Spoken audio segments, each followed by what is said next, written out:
দেখেছো, সেদিন ভুল করে আমাকে বাবা ডেকে ফেলেছিলে, আর আজ দেখো সেটাই সত্যি হতে চলেছে। হ্যাঁ, তবে ওনার অভাব পূরণ করা খুবই কঠিন কাজ, কিন্তু এটুকু বলতে পারি মা, তুমি যাতে সুখে থাকো, আর এক বাবা হয়ে আমি সেই চেষ্টা সারা জীবন করে যাব।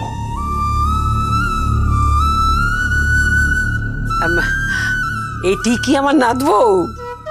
হ্যাঁ গো, ও পরিচয় করিয়ে দিই, ইনি আমার মা। আমি বুঝতে পেরেছি।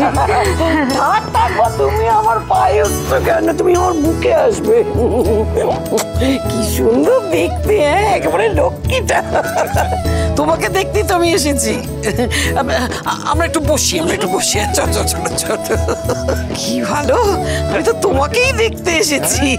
বলেছিলাম না, দেখেছো? এই কোকা, এরপর হ্যাঁ হ্যাঁ হ্যাঁ, এই যে, এই না, এই দেখো, তোমার জন্য কিছু গয়না এনেছি, বুঝলে? দেখো, পছন্দ করো সমস্ত কিছু, এইগুলো করেই বিয়েতে বসবে, বুঝলে? আমার আবার খুব শখ, মানে আমার নিজের বিয়েরও গয়না আছে। এইটা পরে সেজে গুজে বসবে, আমার খুব ভালো লাগবে দেখতে। দেখো দেখো কোনটা পছন্দ, দেখো সবগুলোই পছন্দ হবে। ওরে বাবারি, পছন্দ হয়েছে? আরো আছে, আরো আছে।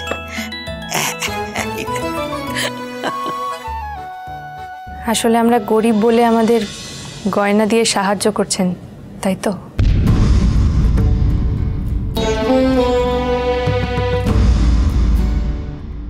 ওমার, না না, সাহায্যের কথা কেন উঠছে? ছি ছি, এটা তো আমার আশীর্বাদ, মা। দেখো, আমার না ওই বড় নাতবুকে নিয়ে অনেক দিনের স্বপ্ন ছিল। আমার একটা সুন্দর লক্ষ্মী প্রতিমার মতো নাতবু আসবে, আমাদের বাড়িটাকে এক সুতোয় বেঁধে রাখবে, সব সময় আমি তাই চাইতাম।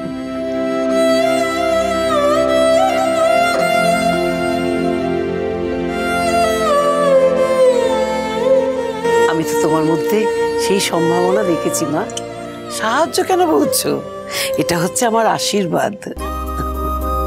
না না না, দাঁড়া, আমার ভুল শুনছে। ধরো ধরো ধরো, আরে লজ্জা পাচ্ছ কেন? ধরো, এ তো সব তোমারই।